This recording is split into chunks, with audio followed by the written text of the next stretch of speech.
కోడి పిల్లలు ఎంతమంది ఉంటే అంతమందికి అంత ఇచ్చారండి. అది ఒకళ్ళకే ఇచ్చారండి. నచ్చిన వాళ్ళకి ఒకలా, నచ్చని వాళ్ళకి ఒకలా చేశారండి. మరి ఇది అలా చేయకుండా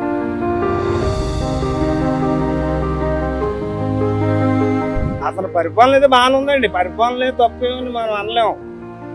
నాకు తెలుసున్న ఫ్రీ బస్సు పథకమైనా ఏదైనా బాగానే ఉన్నాయండి. రేషన్ షాపుల నుంచి రేషన్ తెచ్చుకోవడం కూడా చాలా బాగుంది. ఒకప్పుడు వ్యాన్ ఆయనదైతే అసలు ఆయన పేరు పెట్టడానికి కూడా ఏముండదు. చాలా ఇప్పుడు ఏదొచ్చినా సరే ఇప్పుడు అందరికీ చెప్తున్నారండి. ఇలా స్థలాలు వచ్చినాయి, ముందు అలా తెలుసులే కాదండి. ఇప్పుడు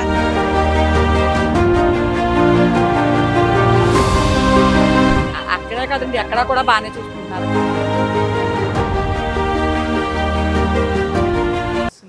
అంటే ఎక్కడ లేని విధంగా ఎవరు చేయలేని విధంగా ఇక్కడ పవన్ కళ్యాణ్ గారు చేస్తున్నారు కదా. అంటే రాఖీకి ఇలా నిజమండి. అది అసలు పెట్టడం కానీ చాలా బాగుందండి. ఆయన కొత్త ఈ జర్నీ ఎలా అనిపిస్తుంది మీకు? ఆయనదైతే అసలు ఆయన పేరు పెట్టడానికి కూడా ఏముండదు. చాలా బాగా చేస్తున్నారండి. ఇంతకు ముందే ఇలాంటి మేమైతే నేను ఎదిగిన తర్వాత ఎవరిని చూడలేదు. ఇప్పుడు ఈయన చూస్తుంటే ఈయన నిజంగా బాగానే చేస్తున్నారు. నిజంగా పిఠాపురంలో ఉండడం మాకు బాగానే అనిపిస్తుంది. అలాగే సూపర్ 6 పథకాలు అన్ని మీకు అందుతున్నాయా? వస్తున్నాయండి, వచ్చాయి. మామూలు ఎన్నైతే పెట్టారో అన్నీ వచ్చాయి మాకు. అందులో ఏం ఇబ్బంది లేదు. ఓకే, ఇప్పుడు పాత వాలంటీర్ పద్ధతి కూడా మార్చారు కదా. అంటే ఇది వరకు ఇంటికి వచ్చి తీసుకొచ్చి ఇచ్చేవారు. ఇప్పుడు మనం వెళ్ళి పాత పద్ధతి ప్రకారం తెచ్చుకోవాల్సి వస్తుంది. దానివల్ల ఏమైనా ఇబ్బందులు ఉన్నాయా అంటారా? ఇబ్బంది ఉన్నాయంటే ఇప్పుడు పెద్దవాళ్ళకి, ముసలి వాళ్ళందరూ కొంచెం తెచ్చుకోవడానికి ఇబ్బంది పెడుతున్నారు. నార్మల్గా అయితే పాత పద్ధతి పెట్టడం కరెక్టే లేండి. అంటే ఈ బస్సు అనేది ఇంటికి వచ్చేది కదా, వ్యాన్ వచ్చేది కదా. ఆ వ్యాను ఎప్పుడు పడితే అప్పుడు వాళ్ళు మళ్ళీ రాకుండా వాళ్ళ దగ్గర కూడా మేమే వెళ్ళాల్సి వస్తుండే. ఒక్కొక్కసారి వాళ్ళు ఒక డేట్ అనుకునే వచ్చేవారు, ఒక పర్టికులర్ టైంలో వచ్చేవారు. వాళ్ళ దగ్గరికి మేము వెళ్ళేవాళ్ళం ఒకవేళ మిస్ అయిపోతే కనుక. ఇదైతే ఇంకా ఎప్పుడు మనకు ఫ్రీ ఉన్నప్పుడు ఇంకా పర్టికులర్ టైమింగ్స్ కాబట్టి మనకు తెచ్చుకోవచ్చండి. కాకపోతే కొంచెం పెద్దవాళ్ళు ఇబ్బంది పడుతున్నారు, వాళ్ళు అనుకుంటున్నారు అంటే. ఎలా ఉంది ఈ పాలన? పవన్ కళ్యాణ్ బాగుందండి, సూపర్ ఉందండి, కూటమి అధికారంలో బాగుందండి. అంటే గత ప్రభుత్వానికి ఇప్పుడు ప్రభుత్వానికి అధికారులు పట్టించుకుంటున్నారా? పట్టించుకుంటున్నారండి. ఇప్పుడు ఏదొచ్చినా సరే ఇప్పుడు అందరికీ చెప్తున్నారండి. ఇలా స్థలాలు వచ్చినాయి, ముందు అలా తెలుసులే కాదండి. ఇప్పుడు అందరినీ అందరూ సమానంగా చూస్తున్నారండి, భేదాలు లేదండి. అలాగే ఇప్పుడు సూపర్ 6 పథకాలు అంటారు. తల్లికి వందనం కానీ పడిందండి. తల్లికి వందనం ఎంతమంది పిల్లలు ఉంటే అంతమందికి తీసుకున్నాం. మాకు 2 పిల్లలు ఉన్నాయి, 2 పిల్లలకి తీసుకున్నానండి. ఇప్పుడు వాలంటీర్ని గత ప్రభుత్వంలో వాలంటీర్లు ఇంటికి వచ్చి మనకి రేషన్ తీసుకొచ్చేవారు, కానీ ఇప్పుడు అలా లేదు కదా. సో దాని వల్ల ఇబ్బంది పడుతున్నారా? మంచి జరిగిందా? లేదు, మంచిగా. అంటే వాళ్ళు వచ్చినప్పుడు వ్యాన్ ఇంటికి వచ్చేది, కానీ అప్పుడు ఇంటికాడ సరిగ్గా ఉండేవాళ్ళం కాదు. ఇప్పుడైతే రేషన్ దగ్గరికి అయితే మనం ఎప్పుడు ఖాళీగా ఉంటే అప్పుడు వెళ్ళి తీసుకుంటామండి. ఇదే బాగుందండి. మీరమ్మా? ఇదే బాగుంది, ఇదే బాగుంది, మీరు? బాగుందండి, ఇది బాగుంది, ఇదే బాగుంది. మీకు పిల్లలు ఉన్నారా? తల్లికి వందనం పడిందా? పడిందని ఇద్దరున్నారా? ఇద్దరికి పడిందా? ఓకే. గత ప్రభుత్వానికి ఈ ప్రభుత్వానికి ఏ ప్రభుత్వం నచ్చింది? ఇదే నచ్చిందండి. ఇదే నచ్చిందా? మళ్ళీ ఇదే రావాలని కోరుకుంటున్నారా? మరి ఇదే రావాలనుకుంటున్నాం. కానీ స్థలాలు లేని వాళ్ళు కట్ట ఉన్నారు కదా, కొడుకు స్థలాలు కట్టించాను. బాగుందండి, ఇదే బాగుంది. గత ప్రభుత్వం బాగుంది, ఈ ప్రభుత్వం బాగుంది. ఏ ప్రభుత్వం నచ్చింది? ఇది అందరికీ అందుతుందండి. అమ్మఒడి పిల్లలు ఎంతమంది ఉంటే అంతమందికి అంత ఇచ్చారండి. అది ఒకళ్ళకే ఇచ్చారండి. నచ్చిన వాళ్ళకి ఒకలా, నచ్చని వాళ్ళకి ఒకలా చేశారండి. మరి ఇది అలా చేయకుండా మళ్ళా కూడా రావాలని ఆశిస్తున్నామండి. మరి ఇది వరకు గత ప్రభుత్వంలో వాలంటీర్లు ఇంటికి వచ్చి రేషన్ అందించేవారు కదా. ఇప్పుడు మరి మళ్ళీ మన పాత పద్ధతి వచ్చేసి మనం వెళ్ళి తెచ్చుకోవాల్సిన పరిస్థితి ఉంది. అది పర్వాలేదంటారా? ఊర్మయంగా పెట్టాలండి. శివన్ పెడుతున్నారండి. ముసలి వాళ్ళు ఇబ్బంది పెడుతున్నారండి. పార్టీ బాగాలేదంటుంటే పేడం చురుకుపడుతుంది. మయంగా పెట్టాలండి. ఊరు మయంగా పెట్టారనుకోండి, అందరూ వెళ్ళి తెచ్చుకునేలా పెట్టాలండి. నచ్చిన వాళ్ళు ఇంటికాడ పెడితే మా ఊరికి శివరిని నెట్టారండి. అక్కడి నుంచి మేము ఎలా తెచ్చుకుంటామండి? నాకు నడుము ఆపరేషన్ చేశారండి. నేను నడలేను, ఏదో మనిషిని పైకి కనపడుతున్నాను. నేను బియ్యం తెచ్చుకుంటే ఎలా తెచ్చుకుంటానండి? అదే తేడా చేశారని బాధపడుతున్నారండి. ముసలి వాళ్ళు, అట్టోళ్ళు గట్రా నడలేని వాళ్ళు అలా ఇబ్బంది పడుతున్నారండి. ఇప్పుడు పింఛన్లు అయ్యి కూడా కొంతమందికి వృద్ధ వికలాంగులకు తీసేస్తున్నారు అని చెప్పి 2 రోజులుగా సోషల్ మీడియాలో వైసీపీ నేతలు కూడా ప్రచారం చేస్తున్నారు. వికలాంగులకు తీసేయలేదండి, వచ్చినాయి తీసేయలేదండి. అంటే కొంచెం ఇప్పుడు నాకు నడుము ఆపరేషన్ చేశారండి. నేను ఈ నరాలు ఎక్కించి నేను ఏం పని చేయలేదండి. నాకు పెన్షన్ రాయమంటే వయసు ఉందా రాయమన్నారండి. మామూలుగా ఇచ్చిన వాడికి ఎవరైనా తీయలేదండి. అలా పొకారు పుట్టింటారండి పార్టీ పడిపోతుందని. అంతే అండి. పడ్డండి, అమ్మఒడి అంటండి. మామూలుగా మాకు డీలర్ కూడా మా ఇంటి హౌస్ కాడండి. మాకేం పర్లేదండి. నేను వచ్చిన కాడ నుంచి మా తోడబుట్టినలో చూసానండి. కళ్యాణ్ అయితే అందరికి ఏమన్నా చెప్తున్నాడు, మధ్య రకంగా తింటున్నారు ఏంటో అన్నది మాకు తెలియదండి. కొందరికి వస్తున్నాయండి గ్యాస్ సిలిండర్ డబ్బులు, కొందరు పట్టలేదు. అది సరిగ్గా చూసుకోవాలండి. అది మాకు పడలేదండి. మా వాళ్ళకి కూడా చాలా మందికి పడలేదు. చాలా దిక్కులకు వెళ్ళారండి. చాలా పిఠాపురం మండలం పిఠాపురం గ్యాస్ హెచ్పి గ్యాస్ దగ్గరకు వచ్చారండి. వచ్చినా కానీ పడలేదండి. పడతాయి పడవ అలాగా చెప్తున్నారు కలెక్టర్. కొందరు పడుతున్నాయని కొందరు పట్టలేదు. అది పవన్ కళ్యాణ్ గారు జాగ్రత్తగా చూసుకోమని డెవలప్మెంట్ చేసుకోవాలి. ఇప్పుడు ఇవరకు వాలంటీర్లు ఇంటికి వచ్చి రేషన్ ఇచ్చేవారు కదా, ఇప్పుడు మళ్ళీ మనకి పాత పద్ధతి తీసుకొచ్చారు కదా, దానివల్ల మీరు ఏమైనా ఇబ్బంది పడుతున్నారా? అసలు ఇబ్బంది లేదండి, బాగానే ఇస్తున్నారు. స్టోర్ దగ్గర మేము ఎప్పుడు వెళ్తే అప్పుడు ఇస్తున్నారండి. బాగానే ఉందండి, ఇబ్బంది ఏమీ లేదు. వాళ్ళకి అనవసరంగా ఫీజులు కట్టడం తప్ప ఇలాగే బాగుందండి. బాగుంది. దొడ్డుకే కానండి వేటకే ఆ స్టోర్ దగ్గరికి వెళ్తే టైంకి ఇచ్చేస్తున్నారు, తెచ్చేసుకుంటున్నాను. అంతేనా స్టోర్ అయినా ఇంటికి వచ్చానే మా ఇంటింటికి కూడా తెచ్చేయలేదండి. వదికిన ఆపుతున్నాడండి. ఆ బండిని ఆపి అందరినీ రమ్మంటున్నాడు. ఆ ఈదోళ్ళందరినీ అందరూ ఎక్కడెక్కడ ఉన్న వాళ్ళు వచ్చి బదులు ఇంకా ఆ స్టోర్ దగ్గరికి వెళ్ళి తెచ్చేసుకుంటేనే బాగుంటుంది కదా. అలా బాగానే ఉంది. ఇది బాగానే ఉందండి. అప్పటికన్నా ఇదే బాగుంది అన్నట్టు అనుకుంటున్నారు. అంతే ఆ స్టోర్ దగ్గరికి వెళ్ళి తెచ్చేసుకుంటున్నారు అనమాట. ఇంకా కొన్ని ఇస్తారని అంటున్నారు. సోళ్ళు గట్రా ఇవ్వట్లేదండి. సోళ్ళు ఇస్తారంటున్నారు, అవన్నీ ఇస్తారంటున్నారు కానీ ఇంకా ఏమి ఇవ్వలేదు. అవన్నీ సూపర్ 6 పథకాలు అన్నీ అందుతున్నాయా? నాకైతే సూపర్ 6 పథకాలు అంటే మాకు నాది అయితే కనుక మా ఇంట్లో మా డాడీ ఫంక్షన్ రావాలండి. మా హస్బెండ్ మా డాడీ 60+ మేడం నేను అంగన్వాడీ తీసుకున్నాండి. దాని నుంచి మాకు ఫంక్షన్స్ అవి రావు అని చెప్పేసి చెప్తున్నారు. ఏ డిపార్ట్మెంట్కి వెళ్ళినా ఎవరిని అడిగినా సరే అంగన్వాడీకి ఏమీ రావని అంటున్నారు. కాకపోతే దాని గురించి మేము ఆ జీవో ఇంప్లిమెంటేషన్ చేస్తేనే కానీ కుదరదు అంటున్నారు.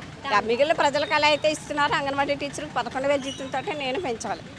పాపకు మ్యారేజ్ చేశాను, అది వెళ్ళిపోయినా సరే కానీ నాకు ఇంకా కుటుంబం ఉంది కదండి. దాని నుంచి మరి పెన్షన్ తెస్తేనే కదండి ఏదైనా ఇంటి యజమాని తేవాలి. దాని గురించి తప్ప మాకు ఇబ్బంది అయితే ఏమీ లేదు. ఫ్రీ బస్సు పథకమైనా ఏదైనా బాగానే ఉన్నాయండి. రేషన్ షాపుల నుంచి రేషన్ తెచ్చుకోవడం కూడా చాలా బాగుంది. ఒకప్పుడు వ్యాన్లు అంటే వాళ్ళు ఏ టైంలో వస్తారు, మనం ఇంటికి తాళం పెట్టుకెళ్ళిపోతే వ్యాన్ వాళ్ళు ఎప్పుడు వస్తారో మనకు తెలియదు, ఏదో వాళ్ళు వెళ్ళిపోతారు. అలా నేనైతే చాలా ఇబ్బంది పడ్డాను. వాళ్ళు ఎక్కడున్నారు, ఏం చేస్తున్నారు, ఫోన్లు చేసుకోవడం.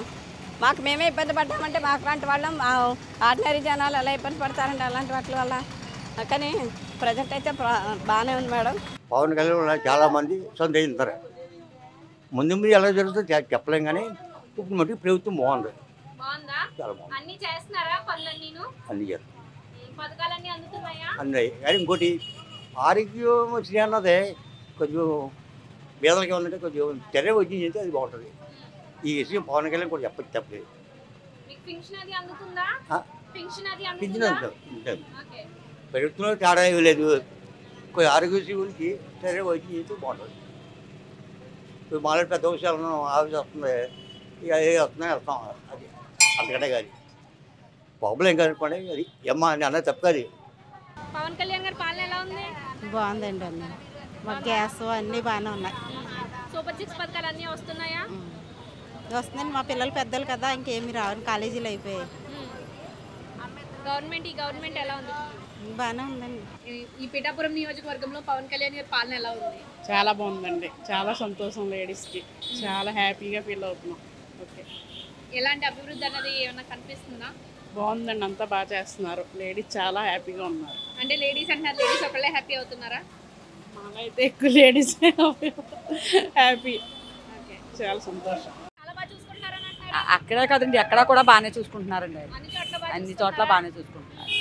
బాగుందండి, ఆయన పరిపాలన బాగుందండి ప్రస్తుతానికి.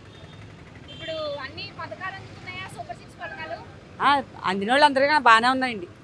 కొంతమంది కంటే రాయవరం నుంచా? సో పిఠాపురంలో పవన్ కళ్యాణ్ పరిపాలన ఎలా ఉంది? బాగానే ఉందండి. బాగానే ఉంది.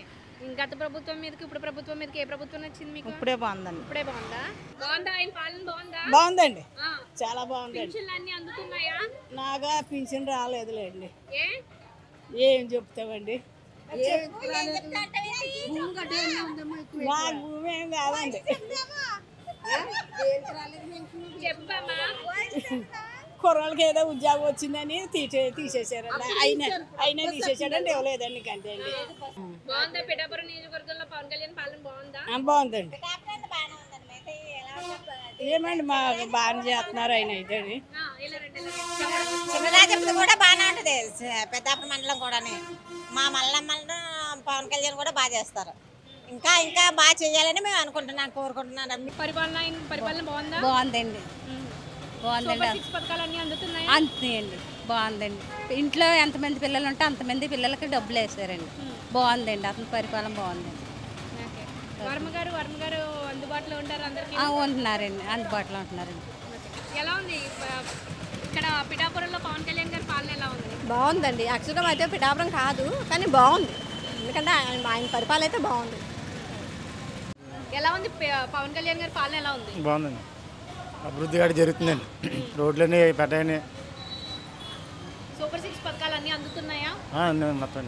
ఇప్పుడు ఫ్రీ బస్ పెట్టారు కదా, దాని మీద మీ ఒపీనియన్ ఏంటి? అది ఆడాలి కానీ మాకు కాదు కదండి, మాకు పెట్టినట్టు మేము చెప్తూ ఉండు.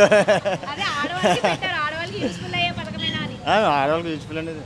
మరి దానివల్ల ఆటో వాళ్ళు ఇబ్బంది పడుతున్నారని అంటున్నారు కదా. అందరూ ఏదైనా ఒక కష్టం ఉంటుంది నష్టం ఉంటుందండి. అన్ని చేతికి ఉన్న 5,000 ఒకలా ఉంటాయండి, ఉండవు కదండి, ఏదైనా అంతే అండి. ఇప్పుడు పిఠాపురంలో పవన్ కళ్యాణ్ గారి పాలన ఎలా ఉంది? 1 సంవత్సరం అయింది కదా, ఈ సంవత్సరంలో మీ నియోజకవర్గం ఎలా? బాగానే ఉందండి, పాలన అయితే బాగానే ఉంది, తప్పేం లేదు, బాగానే చేస్తున్నారు. తర్వాత రోడ్లు కూడా బాగా చేశారు, బాగా చేశారు రోడ్లు కూడాను, అన్నీ బాగున్నాయండి. అతని పరిపాలన అయితే బాగానే ఉందండి, పరిపాలన తప్పేమని మనం అనలేము. నాకు తెలుసున్నంత మట్టుకు మాత్రం పరిపాలన అయితే బాగానే ఉందండి, అలా కొనసాగితే మంచిదే. వర్మ గారు అందుబాటులో ఉన్నారా? వర్మ గారి పరిస్థితి ఏంటంటారు? వర్మ గారి పరిస్థితి అండి, ఇప్పుడు వర్మ గారి పరిస్థితి ఏంటండి, వర్మ గారికి కూడా కొంత గిఫ్ట్ ఉందండి.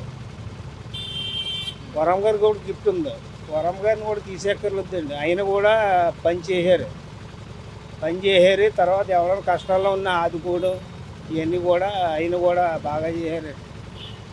వరం గారు కూడా అన్నీ బాగున్నాయండి. కూటమి నియోజకవర్గం అధికారంలోకి వచ్చిన తర్వాత ఎలా ఉంది పాలన? ఎలా ఉంది పాలన? అంటే ఇప్పుడు మనిషి ఒకలాగా చెప్తున్నారు, పథకాలేమో ఇస్తానని కొన్ని పథకాలు మాట ఒకలాగా చెప్తున్నారు, పనులు ఒకలాగా జరుగుతుంది. అదే జరిగేది కూటమి ప్రభుత్వం. మాటలు ముందు నడుతున్నాయి, పరిపాలన ఏమో వెనక్కి వెళ్తుంది. అది సూపర్ 6 పథకాలు అన్నారు కదా, సూపర్ 6 పథకాల మీద సూపర్ 6 పథకాల్లోనూ పెన్షన్ ఇస్తున్నారు. పెన్షన్లోనేమో సరిసగం మందికి ఫాల్ట్ ఉన్నదని తీసేస్తున్నారు, కొంతమంది ఫాల్ట్ ఉన్నదని తీసేసి కొంతమందికి ఇస్తున్నారు. అలాగన్నమాట కూటమి ప్రభుత్వం చేసే పనులు. మీకు ఏమైనా పథకాలు వస్తున్నాయా? పథకాలు వస్తున్నాయమ్మా, ఇప్పుడు చెప్పాను కదా, ముందు పథకాలు ఇచ్చేసిన తర్వాత మళ్ళీ వెనకాల నెలలో మళ్ళీ తీసేస్తున్నారు ఏదో పాలు పెట్టి. అది జరిగేది.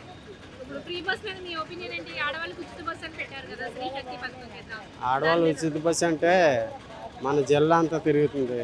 మన జిల్లా అంతా తిరుగుతుందంటే వాళ్ళు కొంతమంది ఏమనుకుంటున్నారంటే స్టేట్ మొత్తం తిరగాలని కొంతమంది అభిప్రాయం. జిల్లా 5 రకాల బస్సులకి ఎక్కాలని చెప్తున్నాడు. దాన్ని బట్టి మేము మగవాళ్ళు ఎక్కలేదు కాబట్టి ఆడవాళ్ళు ఎక్కినారు కాబట్టి వాళ్ళకు ఉంటుంది ప్రాబ్లంగా ఉంది.